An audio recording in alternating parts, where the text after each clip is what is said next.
na nandito ka yung kanya. Diba? Kanila nun, nakinig lang sa training, sabi nung nagsasalit sa speaker, hindi ko na pala basta sabi niya, pag nabiyak ka ng asawa mo, pinapili ka na, unified ako. Ay, grabe! Malapit ka na! Yung ganun. Tapos nung na-experience ko na, grabe talaga yun.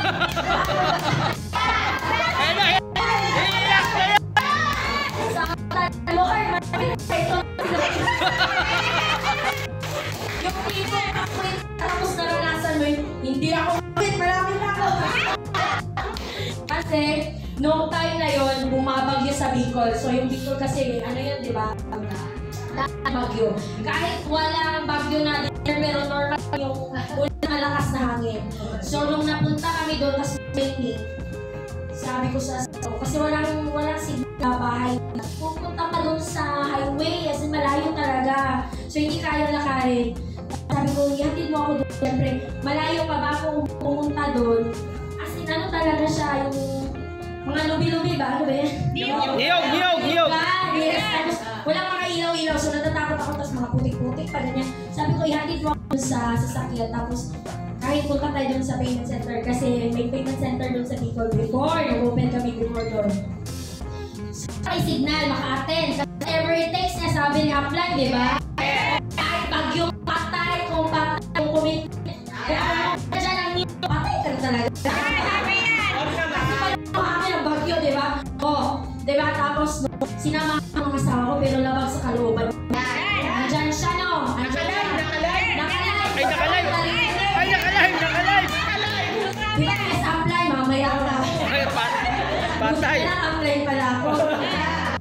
So, sabi nga, nandiyan siya sa front seat. So, nag-ano lang, kumbaga, masama yung pakiligtahan, okay? After the training, ilang oras yun, syempre, abutin tayo 3 hours, 4 hours, diba? 2 weeks, sabi niya sa akin, bago pumalit sa niyugan, ang layo pa ng bayan nila, iniwan niya ako. Tapos pinapilit na niya ako. Ay, grabe! Unified daw ako. Sabi niya, ay, grabe! Eh, syempre, atapang ako. Bisaya! Sundan ako. Pumalit, marunong din ako. Grabe!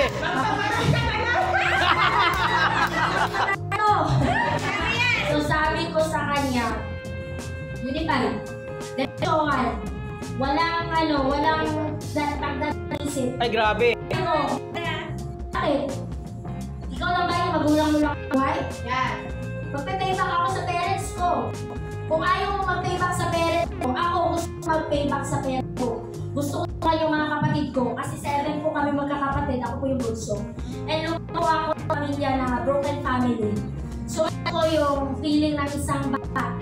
Yung kabataan ko, wala yung magulang, busy, both parents sa paghahanap buhay. Ikaw na nakikita mo yung mga kapatid mo, nawawala yung landas. So, ayoko mangyari yung mga especially kung naging mama na ako. So sabi ko, hindi pwede ba? Patayin ko yung pangarap ko dahil Tama! Ay, grabe! Dapat application talaga yung training kasi araw-araw, di ba? Tama! Araw-araw yung training, tapos